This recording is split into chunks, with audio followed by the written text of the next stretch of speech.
Set up tayo ng Nightbot. First thing to do, type nightbot.tv.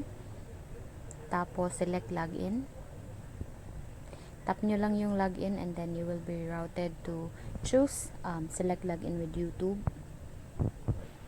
And then, select the email that you want. Yung email ng YouTube account mo. And then, just always click on allow.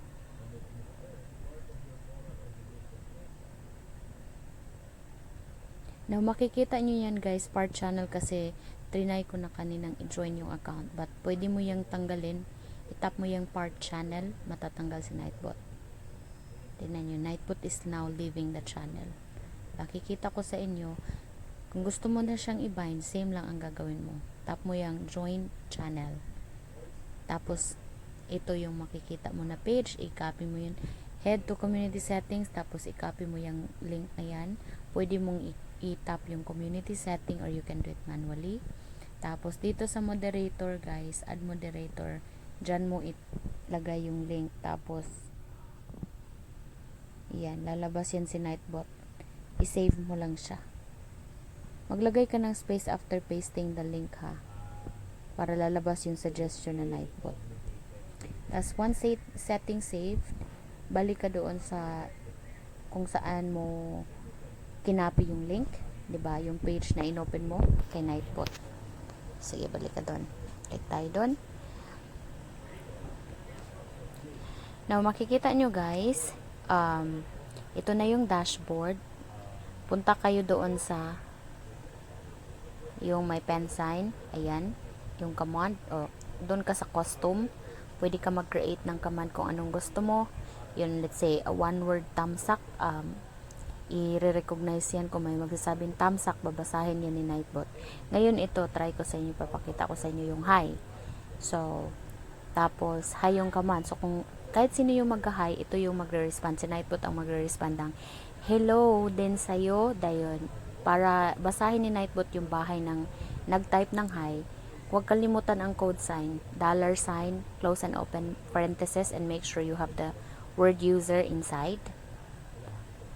Space, tapos yung message na anong gusto mong i-incorporate doon, so ikaw nang bahala dyan.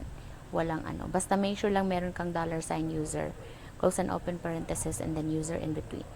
And then mababasa na yan ni Nightbot yung bahay ng nagta-type ng hi or ano pang gusto mong command na ilagay. Yan lang. That's for the command. So, cooldown, user level, I usually do everyone para kahit walang jacket, babasahin pa rin ni Nightbot. Ayan. So, yan na. Pag finish na, dyan mo makikita. So, let's go to the timer guys. Add timer, same thing. Gawa ka ng anong link na gusto mo or yung code. Like say, greetings. Lalabas yan depende kung anong time interval mo. So, kung sa timer ka, magdedepende yan sa time interval. So, greetings, yung code ko, hello sa lahat, yung message ko, and then, kung ano man yung gusto mong sabihin sa message, lagay mo lang doon. Pwede ka ding maglagay ng timer sa mga bahay na ilalapag niya. So, yung isa-sample ko lang sa inyo ngayon is yung greetings. And then, yung interval guys, time interval, nakikita nyo yung time interval. Depende na yan sa inyo, but usually I do 10 to 15 times 10 to 15 minutes time interval sa mga timer. And then chat lines, it will not matter, pwede 2, 3, 4, 5 ganyan.